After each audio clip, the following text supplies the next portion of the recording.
Hello friends, स्वागत है आपका एक बार फिर से हमारे यूट्यूब चैनल एमपी टीच में। तो दोस्तों, जैसा कि आप सभी लोगों को पता है कि अभी 1 फरवरी को क्लास 12th का केमिस्ट्री का पेपर है और इसके लिए हमें अभी तैयारी करना शुरू कर देना चाहिए, क्योंकि 1 फरवरी को केमिस्ट्री का पेपर हो जाएगा। तो इसके लिए आवश्यक है कि हम जो भी पार्ट इन्होंने दिए हैं उनके इम्पोर्टेंट क्वेश्चनों को अच्छे से कर लें, जिससे कि हमारे केमिस्ट्री में से कम से मतलब 70 में से कम 60-65 नंबर तो आसानी से आ सकें। तो इसके लिए आवश्यक है कि आपको हमारे चैनल पे इम्पोर्टेंट क्वेश्चनों की प्ले लिस्ट उपलब्ध करा दी जाएगी। तो देखिए, इन मतलब कि केमिस्ट्री का जो पेपर होगा वो 4 भागों मतलब कि इन्होंने 4 पार्टों में से दिया है जो आपको केमिस्ट्री का पेपर होगा। सबसे पहला पार्ट दिया है कि डी और एफ ब्लॉक के तत्व, यानी कि डी और एफ ब्लॉक के तत्व। नंबर 2 पर दिया है कि पी ब्लॉक के तत्व, उपसय संयोजी यौगिक और दैनिक जीवन में रसायन का महत्व। इन चारों पार्टों में से आपको केमिस्ट्री का 70 नंबर का पेपर देखने को मिलेगा। अब बात यह आती है कि इन चारों पार्टों में से कौन कौन से इम्पोर्टेंट क्वेश्चन जो हैं कि वो आपको पेपर में देंगे। तो देखिए, सबसे पहले मैं आपके लिए वीडियो बनाऊंगा डी और एफ ब्लॉक के तत्व के इम्पोर्टेंट क्वेश्चन, जो कि आपको भाग 1 करके मिलेगी। ठीक है। और फिर अगली जो वीडियो बनाऊंगा उसमें मिलेगी आपकी पी ब्लॉक के तत्व भाग 2, यानी कि इनके इम्पोर्टेंट क्वेश्चन आपको भाग 1, भाग 2, भाग 3 और भाग 4 में आपको ये सारे इम्पोर्टेंट क्वेश्चनों को मिल जाएंगे। देखिए, यदि मैं सबसे पहले वीडियो बनाऊंगा आपके लिए डी और एफ ब्लॉक के तत्व, तो इस पार्ट में से मैं आपके लिए कुछ इम्पोर्टेंट क्वेश्चनों की वीडियो बनाऊंगा और जो मिलेगी आपको भाग 1 करके। फिर इस पार्ट में बनाऊंगा भाग 2 करके, इसमें बनाऊंगा भाग 3 करके और इसमें बनाऊंगा भाग 4 करके। तो देखिए, यदि इन्होंने सिर्फ 4 ही पार्ट लिए हैं और इनने 70 नंबर का आपके लिए पेपर दिया, तो अब ये तो नहीं कि ये एक पार्ट में सिर्फ 2 क्वेश्चन ही दें। ये कम से कम एक पार्ट में से अधिकतर आपको पेपर में 3 और 4 नंबर देंगे। और हम आपको जो इम्पोर्टेंट क्वेश्चन एक पार्ट में से जो आपके लिए इम्पोर्टेंट क्वेश्चन बताएंगे वो लगभग 7-8 क्वेश्चन बताएंगे, क्योंकि इन 7-8 क्वेश्चनों में से आपको 3 और 4 क्वेश्चन पेपर में देखने को मिलेगा, और जिससे आप अपने 70 में से आसानी से 60 से 65 नंबर आसानी से ले आएंगे। तो आइए दोस्तों, शुरू करते हैं हमारी वीडियो। यदि आपने हमारे यूट्यूब चैनल अभी तक को सब्सक्राइब नहीं किया है तो हमारे यूट्यूब चैनल का नाम है एमपी टीच। यदि आपने अभी तक सब्सक्राइब नहीं किया है तो सब्सक्राइब करें और बेल आइकन को प्रेस करें, जिससे कि हम जो भी वीडियो अपलोड करेंगे पेपरों में उसकी नोटिफिकेशन दोस्तों आपको सबसे पहले मिल जाएगी। और देखिए, अब शुरू करते हैं। यूनिट 8 है डी तथा एफ ब्लॉक के तत्व। इसके कुछ महत्वपूर्ण पॉइंट हैं जो हम आपके लिए यहाँ पे बताएंगे, क्योंकि ये जानना आपके लिए बहुत ही आवश्यक है। और एक बात और, ये लिख रहा है कि यदि हम अब डी और एफ ब्लॉक के तत्व करने वाले हैं तो इसमें सबसे पहला क्वेश्चन हम करेंगे डी व एफ ब्लॉक में अंतर, और नंबर 2 करेंगे कि लैंथेनाइट एवं एक्टिनाइट में अंतर। इन दोनों क्वेश्चनों को हम सबसे पहले करेंगे, क्योंकि वह वार्षिक परीक्षा की दृष्टि से महत्वपूर्ण है और यह अर्धवार्षिक परीक्षा में भी आने के इनके बहुत ही चांस हैं। तो शुरू करते हैं आप। तो देखिए, कुछ नोट पढ़ लेते हैं पहले कि वे तत्व जिनका अंतिम इलेक्ट्रॉन डी कक्षक में प्रवेश करता है डी ब्लॉक के तत्व कहलाते हैं। ठीक है। नंबर 2 पे दिया है कि डी ब्लॉक के तत्व संक्रमण तत्व भी कहलाते हैं। नंबर 3 देखते हैं, इनका सामान्य इलेक्ट्रॉनिक विन्यास n-1 डी 1 से 10 ns 1 से 2 होता है। अब करेंगे हम डी व एफ ब्लॉक में अंतर। तो ये देखिए, ये रहा कि डी ब्लॉक एवं एफ ब्लॉक के तत्वों में अंतर लिखिए। ये वेरी मोस्ट इम्पोर्टेंट क्वेश्चन है, क्योंकि यह जिस पार्ट से लिया गया है वो पार्ट आपको अर्धवार्षिक में देंगे। जैसे कि पार्ट का नाम है डी ब्लॉक एवं एफ ब्लॉक के तत्व। तो ये क्वेश्चन आपको वार्षिक परीक्षा में और अर्धवार्षिक परीक्षा में देखने को मिलेगा। तो देखिए, पढ़ते हैं कि डी ब्लॉक के तत्व एवं एफ ब्लॉक के तत्व। सबसे पहले पढ़ेंगे हम डी ब्लॉक के तत्व की। यह संक्रमण तत्व कहलाते हैं। यह आधुनिक आवर्त सारणी में वर्ग 3 से 12 तक उपस्थित रहते हैं। यदि मैं आपको एक एक पॉइंट का कंसेप्ट बताऊंगा तो ये बहुत देर लगेगी, क्योंकि ये केमिस्ट्री एक ऐसा सब्जेक्ट है यदि हम समझने के लिए बैठ गए तो बहुत देर हो जाएगी। और अभी आपके लिए अर्धवार्षिक परीक्षा के लिए सिर्फ एक दिन ही बचा है, तो इसे हम जितना याद हो सके उतना याद कर लेंगे। ये इतना तो आपको पता है कि ये संक्रमण तत्व कहलाते हैं। ये आधुनिक आवर्त सारणी में वर्ग 3 से 12 तक उपस्थित रहते हैं। उसके बाद दूसरा पढ़ेंगे एफ ब्लॉक के तत्व में पहला अंतर कि यह अंतर संक्रमण तत्व कहलाते हैं। यह आवर्त सारणी के नीचे लैंथेनाइट और एक्टिनाइट के रूप में उपस्थित रहते हैं। ये भी पता है कि आपको आवर्त सारणी के नीचे सबसे पहले 2 भागों में बांटा गया है इन्हें, इन्हें बांटा गया है एफ ब्लॉक के तत्व में, लैंथेनाइट और एक्टिनाइट में। नंबर 2 पढ़ेंगे इसमें डी ब्लॉक के तत्व में कि इन तत्वों में अंतिम इलेक्ट्रॉन N-1D कक्षक में प्रवेश करता है। पॉइंट नंबर 2 पढ़ेंगे कि इन तत्वों में अंतिम इलेक्ट्रॉन 4f या 5f कक्षक में प्रवेश करता है। नंबर 3 पढ़ेंगे डी ब्लॉक के तत्व में, ये तत्व स्थायी होते हैं। इसमें पढ़ेंगे कि यह कम स्थायी होते हैं। इसमें पढ़ेंगे इनमें संकुचन तुलनात्मक रूप में नगण्य होता है, इनमें संकुचन अधिक होता है।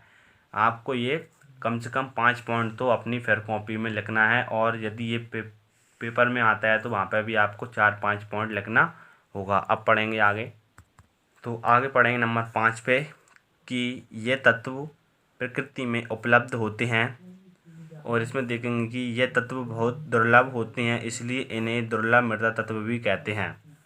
इसमें देखेंगे कि इनमें संकुल निर्माण की प्रकृति अधिक पाई जाती है। इसमें देखेंगे कि इनमें संकुल निर्माण की प्रकृति बहुत कम पाई जाती है। नंबर 7 देखेंगे डी ब्लॉक के तत्व में, इनके 2 कोष N एवं N-1 अपूर्ण होते हैं, इनके 3 कोष N1, N-1 व N-2 अपूर्ण होते हैं।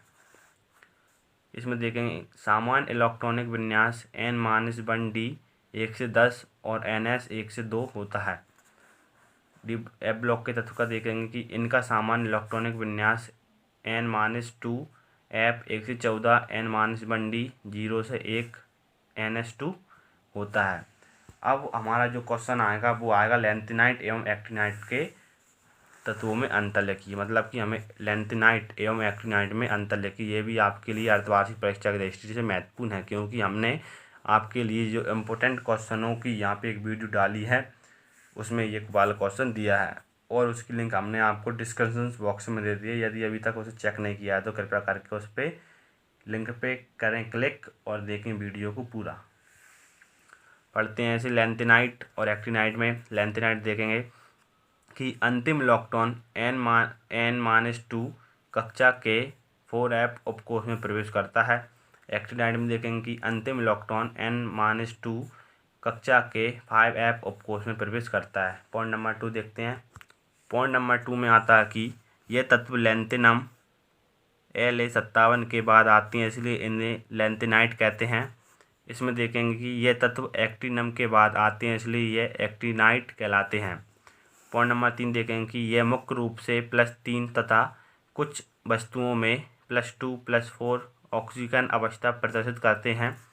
इसमें देखते हैं कि ये +3 के अलावा +4, +5, +6 तथा +7 ऑक्सीजन अवस्था भी प्रदर्शित करते हैं। इसमें देखते हैं लैंथेनाइट यौगिक कम क्षारीय होते हैं, एक्टिनाइट यौगिक अधिक क्षारीय होते हैं। देखते हैं पॉइंट 5 कि ये ऑक्सो आयन नहीं बनाते, ये ऑक्सो आयन बनाते हैं, जैसे UO2, POU2+, UO+। नंबर 6 देखते हैं प्रोमीथिलम PM के अतिरिक्त सभी लैंथेनाइट रेडियो एक्टिव नहीं होते, सभी एक्टिनाइट रेडियो एक्टिव होते हैं। इनकी संकुल बनाने की प्रकृति कम होती है, इनकी संकुल बनाने की प्रकृति अपेक्षाकृत अधिक होती है।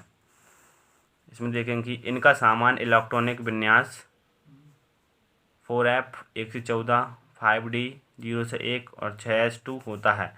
इसमें देखेंगे कि एक्टिनाइट में इनका सामान्य इलेक्ट्रॉनिक विन्यास 5f 0 से 14, 6d 0 से 1, 7h2 होता है। इस प्रकार से हमने एक्टिनाइट एवं लैंथेनाइट में अंतर कर लिया। अब आते हैं हमारे कारण वाले अंतर।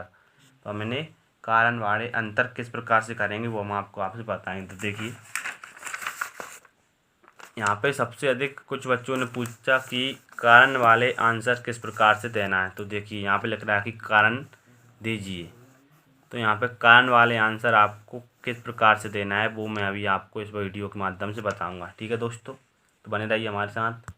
नेक्स्ट जो क्वेश्चन आता है वो है हमारा बहुत ही इम्पोर्टेंट, क्योंकि ये आपको अर्धवार्षिक परीक्षा में देखने को मिलेगा। तो इसे पढ़ते हैं कि संक्रमण तत्व क्या हैं, इनकी विशेषताएं लिखिए। तो देखिए हमारा जो पार्ट है हमारा वो जिस पर आधारित है उससे संबंधित क्वेश्चन तो आपको देखने को मिलेंगे ही। तो लिख रहा है कि संक्रमण तत्व के आयन की विशेषता लिखिए अथवा डी ब्लॉक के तत्व की विशेषता लिखिए। पढ़ते हैं ऐसे। आप क्या रहते हैं कि संक्रमण तत्व क्या रहती हैं, उसकी यह परिभाषा है कि ऐसे तत्व जिनके परमाणु या मुख्य ऑक्सीकरण अवस्था के आयन में N-1 कक्षक आंशिक रूप से भरे होते हैं संक्रमण तत्व कहलाते हैं, अर्थात डी ब्लॉक के तत्व कहलाते हैं संक्रमण तत्व, यानी कि डी ब्लॉक के तत्व संक्रमण तत्व कहलाते हैं। देखते हैं इनके गुण, पढ़ते हैं आप। पढ़ेंगे इनके गुण कि संक्रमण की यह कठोर तथा उच्च गलनांक वाली धातु होती हैं, यह रंगीन आयन बनाते हैं, यह परिवर्ती संयोजकता प्रदर्शित करते हैं। नंबर 4 पढ़ेंगे कि यह उत्प्रेरकीय गुण रखते हैं। नंबर 5 पढ़ेंगे कि यह जटिल संकुल यौगिक बनाते हैं। अब हमारे जो क्वेश्चन आएंगे वो आएंगे कारण दीजिए। ठीक है दोस्तों, तो इस वीडियो को बिल्कुल भी न छोड़ें। इसका प्रत्येक क्वेश्चन आपके लिए बहुत ही इम्पोर्टेंट है, क्योंकि ये इससे संबंधित आपको अर्धवार्षिक और वार्षिक परीक्षा में देखने को मिलेगा। तो दोस्तों बिल्कुल भी इसे स्किप ना करें, देखते रहें इसे अंत तक। तो देखिए दोस्तों, कुछ स्टूडेंट पूछ रहे थे कि सर कारण दीजिए वाले आंसर किस प्रकार से आते हैं और हमें उनका आंसर किस प्रकार से देना है। तो देखिए यहाँ पे स्टार लग रहा है, इसका मतलब कि ये आपको अर्धवार्षिक परीक्षा में आने की इसकी संभावनाएं हैं, और ये इम्पोर्टेंट भी लिख रखा है कि इसे अच्छे से कर लें। तो देखिए कारण दीजिए वाले आंसर आपको वो कैसे देंगे। तो देखिए यहाँ पे दे दिया उन्होंने एक करके, कारण दीजिए। ठीक है, कारण दीजिए, यहाँ पे आ गया ए और बी। यहाँ पे लिख दिया कि संक्रमण तत्वों की गलनांक एवं क्वथनांक उच्च होते हैं, क्यों। यहाँ पे लिख दिया कि संक्रमण तत्व, यहाँ पे लिख देंगे कि कोई भी एक क्वेश्चन दे देंगे कि संक्रमण तत्व अच्छे उत्प्रेरक होते हैं, क्यों, कारण दीजिए। तो इस प्रकार से आपको कारण देने वाले आंसर मतलब कि क्वेश्चन यहाँ पे देखने को मिलेंगे। तो इनके आंसर हम किस प्रकार से करेंगे इस वीडियो के माध्यम से मैं आपको बताऊँगा। तो देखिए सबसे पहला क्वेश्चन लिख रहा है संक्रमण तत्वों के गलनांक एवं क्वथनांक उच्च होते हैं, क्यों, कारण लिखिए। ठीक है, उसके पढ़ेंगे संक्रमण तत्वों के गलनांक तथा क्वथनांक अत्यधिक उच्च होते हैं, क्योंकि इनमें दो प्रकार के सहसंयोजक बंध तथा धात्विक बंध का पाया जाना है, जिसके कारण संक्रमण तत्वों में बंधन ऊर्जा अति उच्च होती है। क्या रहती है इनमें, बंधन ऊर्जा अति उच्च होती है। अब आप सोच रहे होंगे कि मैंने इसे गहरा क्यों कर लिया, क्योंकि यह मेरी हैबिट है, मैं जिस भी चीज़ को याद करता हूँ उस पर एक बार और पेन फेर देता हूँ, जिससे कि मुझे याद बना रहे कि ये मैंने थोड़ा इसे हाईलाइट किया है। तो उसी प्रकार से किया है। देखो आपको देंगे पॉइंट 1 करके, कारण लिखिए या कारण दीजिए। ठीक है, ये पॉइंट बंद कर देंगे, इसके अंदर कर देंगे इसे ए। उसमें देंगे आपको संक्रमण तत्व गलनांक एवं क्वथनांक उच्च होते हैं, क्यों। आप इसे यहीं से करेंगे स्टार्ट की संक्रमण तत्वों के गलनांक तथा क्वथनांक उच्च होते हैं, क्योंकि इनमें दो प्रकार के सहसंयोजक बंध तथा धात्विक बंध का पाया जाना है, और जिसके कारण संक्रमण तत्वों में बंधन ऊर्जा अति उच्च होती है। ठीक है, अगला क्वेश्चन पढ़ते हैं। तो देखिए यहाँ पे अगला क्वेश्चन है, वो भी है कारण लिखिए। देखिए हर क्वेश्चन के पीछे लिख रहा है मेरा कारण लिखिए। तो ये आपको वार्षिक परीक्षा की दृष्टि से और अर्धवार्षिक परीक्षा जो आपकी 1 फरवरी से होने वाली है उसके लिए इंपॉर्टेंट है, इसलिए वीडियो बिल्कुल भी स्किप ना करें दोस्तों। वीडियो को लाइक करें और उस पर कमेंट करना ना भूलें, और हमारे चैनल को सब्सक्राइब अवश्य कर लें। करते हैं आगे। संक्रमण तत्वों के आयन रंगीन होते हैं, क्यों, कारण लिखिए। इनके आयन रंगीन क्यों होते हैं, व्हाट इज दिस, इसका कारण हम लिखेंगे कि संक्रमण तत्वों में N-1 उपकोष आंशिक रूप से भरे होते हैं। इनमें उपस्थित अयुग्मित इलेक्ट्रॉन दृश्य प्रकाश की ऊर्जा को अवशोषित करके उच्च ऊर्जा वाले रिक्त डी कक्षकों में चले जाते हैं और डी संक्रमण हो जाता है। यदि ये डी कक्षकों में जाएंगे तो फिर डी संक्रमण होना तो होगा ही, इसलिए परावर्तित प्रकाश श्वेत न होकर रंगीन होता है। यही कारण है कि संक्रमण तत्व रंगीन आयन बनाते हैं, जैसे Cu++ आयन नीला होता है। ठीक है, अगले वाला लिखेंगे कारण देखिए वाला। तो देखिए ये आते हैं इस प्रकार से आपको, जैसा कि मैं अभी आपको बता रहा था कि कारण दीजिए कैसे होते हैं। वो लेते हैं इस प्रकार, कारण दीजिए या फिर कारण लिखिए, इस प्रकार से आपको दे देंगे। और ये क्वेश्चन भी आपको वार्षिक परीक्षा की दृष्टि से और अर्धवार्षिक परीक्षा की दृष्टि से बहुत ही महत्वपूर्ण है। देखिए अब पढ़ते हैं से Cu+ आयन रंगहीन होता है, जबकि Cu++ आयन रंगीन नीला होता है, क्यों।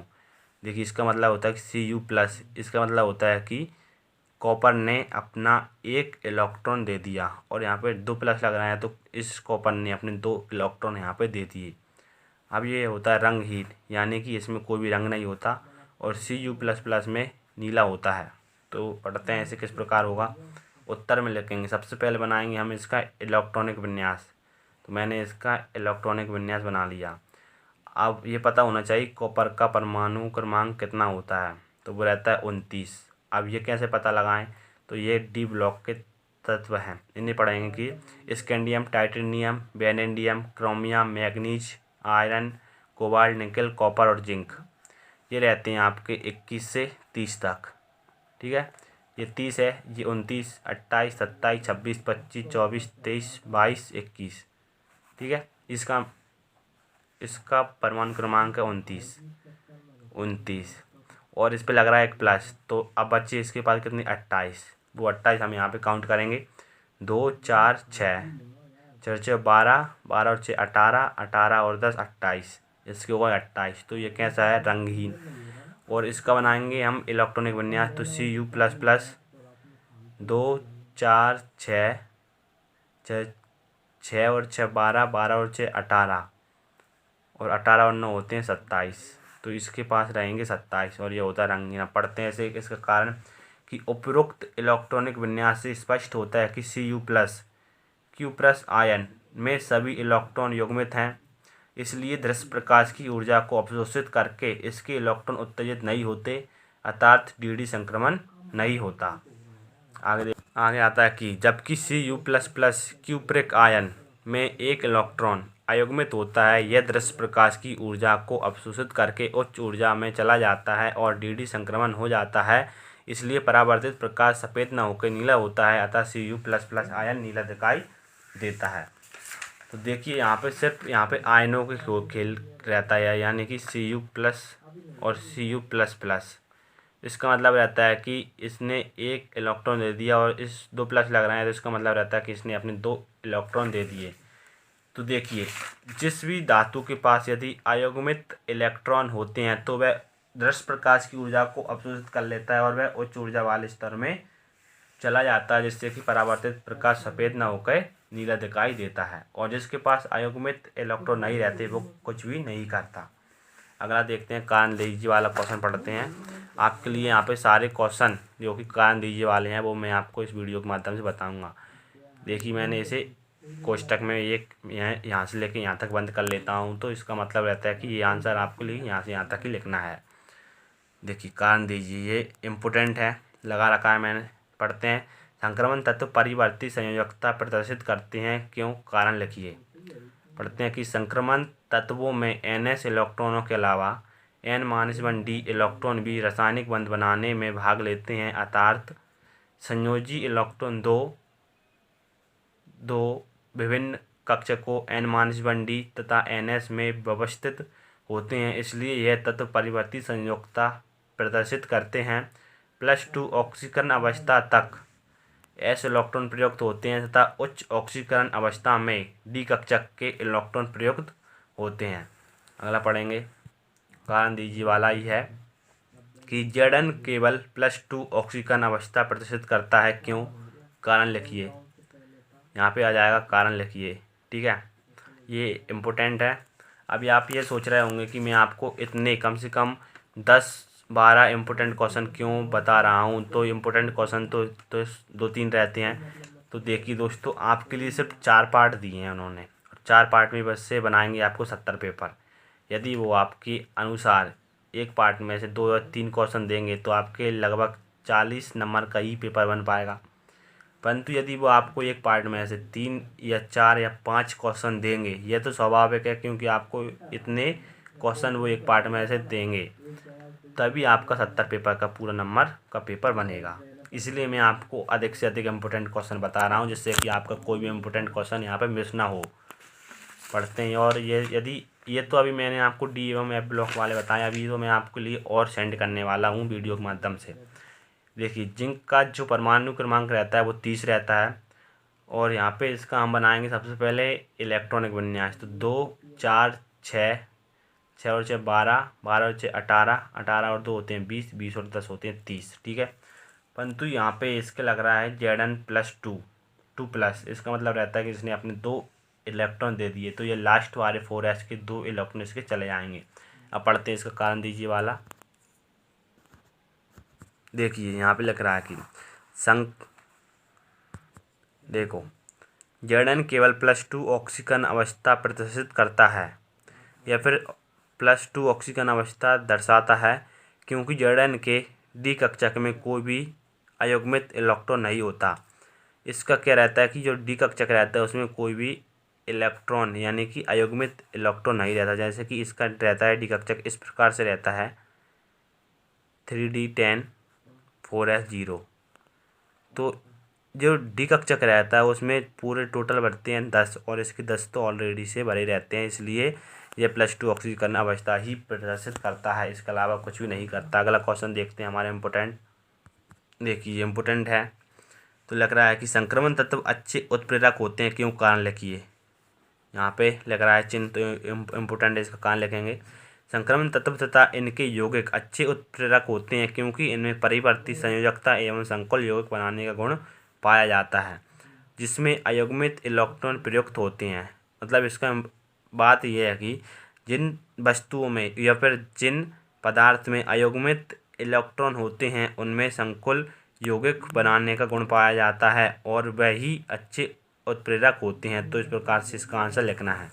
जैसे कि निकिल असंतृप्त कार्बनिक यौगिकों के हाइड्रोजनीकरण में, आयरन अमोनिया के निर्माण की हैबर विधि में। इम्पोर्टेंट क्वेश्चन है आपको अमोनिया की हैबर विधि में, आपको लिए अगले वाली जो भी वीडियो आएगी उसमें आपको बताऊंगा। और पेटी यानी कि प्लेटिनम H2SO4 के निर्माण की संपर्क विधि में, ये भी इम्पोर्टेंट विधि है। ये इस प्रकार की विधि भी आपको पेपर में देखने को मिलती हैं।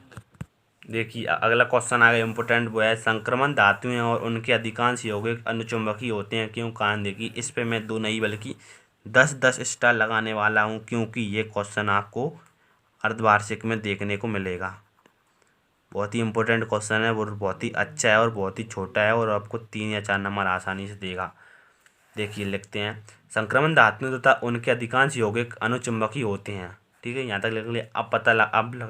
अब लिखेंगे इसमें कारण, क्योंकि इसमें धातु के पास अयुग्मित इलेक्ट्रॉन पाए जाते हैं तथा वे तत्व या यौगिक अनुचुंबकीय होते हैं जिनमें अयुग्मित इलेक्ट्रॉन होते हैं। ठीक है, मतलब कि जिन पदार्थ के पास अयुग्मित इलेक्ट्रॉन होते हैं स्वाभाविक है कि वे अनुचुंबकीय होते हैं, और जिनके पास युग्मित होते हैं वो रहते हैं प्रतिचुंबकीय।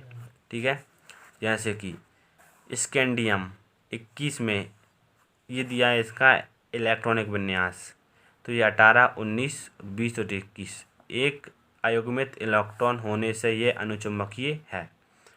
डी के पास है, परंतु डी में कितने रहते हैं? डी में रहते हैं 10। यहाँ पर कितना आएगा? 1, इसलिए इसके पास ये एक अयुग्मित इलेक्ट्रॉन है। अयुग्मित का मतलब रहता है कि ये कोई जोड़ा में नहीं है। ठीक है, नंबर 2 देखते हैं इसी का एग्जाम्पल कि आयरन +2 के पास 4 अयुग्मित इलेक्ट्रॉन होने से यह अनुचुंबकीय होता है। ठीक है, अब पढ़ेंगे कुछ। देखिए कारण लिखिए कि उत्कृष्ट गैस एक परमाणविक होती हैं, क्यों? और उत्कृष्ट गैसें सामान्यतः यौगिक नहीं बनाती हैं, क्यों? कारण लिखिए है, तो इन दोनों को कारण लिखना है। लिखेंगे हम कि उत्कृष्ट गैसों का इलेक्ट्रॉनिक विन्यास पूर्ण होता है, इनका सामान्य इलेक्ट्रॉनिक विन्यास NH2Np6 होता है, अर्थात इनका अष्टक पूर्ण होता है, इसलिए यह एक परमाणविक होती हैं। नंबर 2 हम लिखेंगे उत्कृष्ट गैसें सामान्यतः यौगिक नहीं बनाती, क्यों? इसका आंसर लिखेंगे कि ये पॉइंट नंबर 2 का ही, इसमें 4 पॉइंट हैं इस प्रकार की। उत्कृष्ट गैसों का स्थायी इलेक्ट्रॉनिक विन्यास होता है, यह कि NH2Np6, इनका अष्टक पूर्ण होता है, पता है आपको। इनका आयनन विभव अति उच्च होता है, इन तत्वों की इलेक्ट्रॉन बंधुता शून्य होती है, इसलिए उत्कृष्ट गैसें सामान्यतः यौगिक नहीं बनाती। अगला इम्पोर्टेंट क्वेश्चन है हमारा, देखिए कारण लिखिए वाला ही है ये भी, कि आयरन +2 एवं आयरन +3 के इलेक्ट्रॉनिक विन्यास लिखिए, दोनों में कौन अधिक अनुचुंबकीय है? अब देखिए जिसके पास अयुग्मित इलेक्ट्रॉन रहते हैं वही रहता है अनुचुंबकीय। देख लिख रहा है यहाँ पे आयरन का हमने इस प्रकार से इलेक्ट्रॉनिक विन्यास बना लिया। सबसे पहले है आयरन, आयरन का परमाणु क्रमांक जो रहता है वो हम यहाँ से पढ़ के लिखेंगे कि 2 4 6 8। ठीक है, 8 और 6 14, 14 और 6 20, 20 और 6 26, 26 रहता है इसका परमाणु क्रमांक। अब यहाँ पे लग रहा है +2, यानी कि इसके पास कितने बचे 24, तो 24 वाला हमने यहाँ पे बना लिया। इसके बाद आता है +3, यानी इसके 3 चलेगा, तो 24 के बाद 23, यहाँ पे लगे रहेंगे 23। पढ़ते हैं आगे कि आयरन +2 में 4 अयुग्मित इलेक्ट्रॉन तथा Fe3+ में 5 अयुग्मित इलेक्ट्रॉन होते हैं, अतः आयरन +3 आयन अधिक अनुचुंबकीय होगा, क्योंकि हम जानते हैं कि अनुचुंबकीय गुण अयुग्मित इलेक्ट्रॉनों की संख्या बढ़ने पे बढ़ता है। यदि दोस्तों कोई भी यदि मैंने यहाँ पे गलती से शब्द इधर उधर पढ़ लिया हो तो आप घबराएं नहीं, जो मेरी फिर कॉपी में लिख रहा है आप वो याद कर लें। ठीक है दोस्तों, पढ़ते हैं अगला next question. Very very most important question है ये तो, बहुत ही यार ये तो बहुत ही इम्पोर्टेंट क्वेश्चन है और बहुत ही अच्छा क्वेश्चन है। 4 नंबर आपके आसानी से इस क्वेश्चन में आ जाएंगे। देखिए 2 स्टार लगा लिए, इम्पोर्टेंट पहले लिख लिया है मैंने। पढ़ते हैं ऐसे, Zn जिंक, Cd कैडमियम एवं Hg मरकरी सामान्यतः संक्रमण धातु नहीं माने जाते हैं। कारण लिखिए, क्यों नहीं माने जाते हैं, कारण लिखना है। लिखेंगे संक्रमण धातुएं ऐसी धातु होती हैं जिनके मध्य सामान्य ऑक्सीकरण अवस्था में डी कक्षक अपूर्ण होते हैं। ये हमने पहले ही पढ़ लिया, क्योंकि इनमें डी कक्षक आंशिक रूप से भरे रहते हैं। जबकि Zn Cd Hg यानी कि जिंक, कैडमियम और मरकरी की सामान्य ऑक्सीकरण अवस्था में डी कक्षक पूर्ण भरे रहते हैं। ये धातुएं परिवर्ती संयोजकता प्रदर्शित नहीं करते, इसलिए इन्हें सामान्यतः संक्रमण धातुएं नहीं माना जाता। ठीक है, अगला कारण लिखने वाला क्वेश्चन पढ़ेंगे। क्रोमियम 24 एक कठोर धातु है, जबकि मरकरी 80 द्रव है, क्यों? कारण लिखना है। तो लिखेंगे क्रोमियम में 5 अयुग्मित इलेक्ट्रॉन होते हैं, जिसके कारण इसमें धात्विक बंध प्रबल होते हैं, जबकि मरकरी में डी कक्षक पूर्ण भरा होता है, जिसके कारण इसमें धात्विक बंध दुर्बल होता है। यही कारण है कि क्रोमियम एक कठोर धातु है, जबकि मरकरी एक द्रव है। इसका यहाँ पे कुछ इलेक्ट्रॉनिक विन्यास लिख भी रखा है मैंने, यहाँ पे देख सकते हैं आप इस प्रकार से। अगला इम्पोर्टेंट क्वेश्चन देखेंगे। तो दोस्तों जो इम्पोर्टेंट क्वेश्चन थे वो हमारे अब ख़त्म हो चुके हैं। हमने आपको डी और एफ ब्लॉक के तत्व के इम्पोर्टेंट क्वेश्चन भाग 1 में बता दिए हैं। अब भाग 2 आएगा आपके लिए पी ब्लॉक के तत्व। तो आपको दोस्तों वीडियो कैसी लगी, तो वीडियो को लाइक करना ना भूलें और अपने दोस्तों के साथ शेयर करें और इस पर कर दें कमेंट, जिससे कि हमारी वीडियो और लोगों के पास चली जाए। और दोस्तों इसके इम्पोर्टेंट कारण वाले आपके लिए सभी कुछ मैंने बता दिए। और सबसे पहले आप चैनल MP टीच को सब्सक्राइब कर लें, जिस पर आप वीडियो देख रहे हैं अभी। ठीक है दोस्तों, धन्यवाद दोस्तों, मिलते हैं।